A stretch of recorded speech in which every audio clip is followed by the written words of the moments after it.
Alan Joyce, thanks for your time today. Thanks, Leigh. It's good to talk to you again. The federal government has JobKeeper in place until the end of September. Why can't you keep these 6,000 workers on until then and just stay in a holding pattern?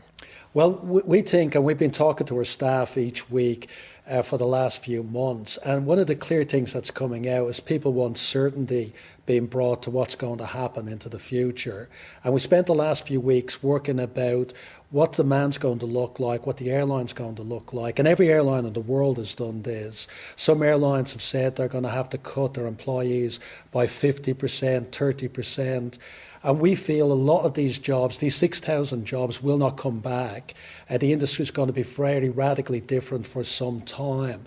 I add that the industry body has said airline travel will not get back to 19 levels till 2023 or 2024.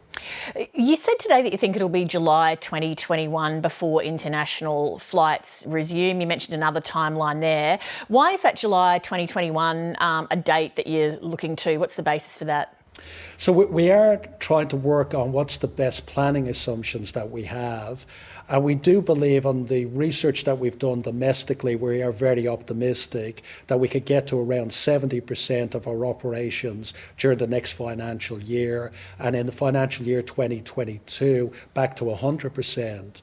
But with international, the way it is with the COVID-19 spread around the globe, it's very clear that the borders won't be opened up for a long time. Even if we find a vaccine, there'll be some time before that's active. So we think a prudent assumption is sometime in the middle of next year. It could be May, it could be June, it could be July, it could be later. Qantas has received hundreds of millions of dollars in government support during this crisis, ranging from JobKeeper to subsidies for international and domestic routes. The government's partly given that money to try to avoid a scenario like the job losses today. What do you say to viewers who might be thinking, you keep talking about certainty, but the best certainty you can give people is a continuing job in this environment?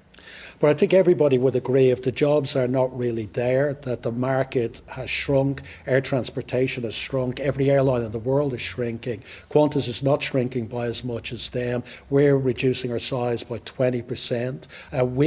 Because of the domestic market, have been relatively less impacted because of the strength we have that we built up over the last few years, because of the two brands that we have, because of the loyalty program we have.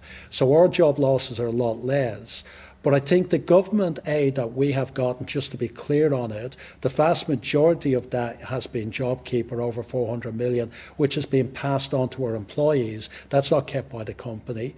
And the other benefits that the company have given us are flying a minimal network to keep Australia connected. And that's to cover the fuel costs, to cover the wages of the pilots on it. And the company's not making money out of that. And that's for the national interest. So the money the government has been giving us has been given to employees or keeping a public service going and hasn't been given to the company.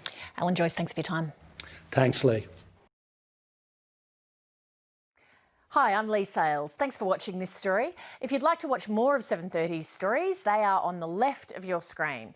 And tap on the button below to subscribe and get the latest from ABC News.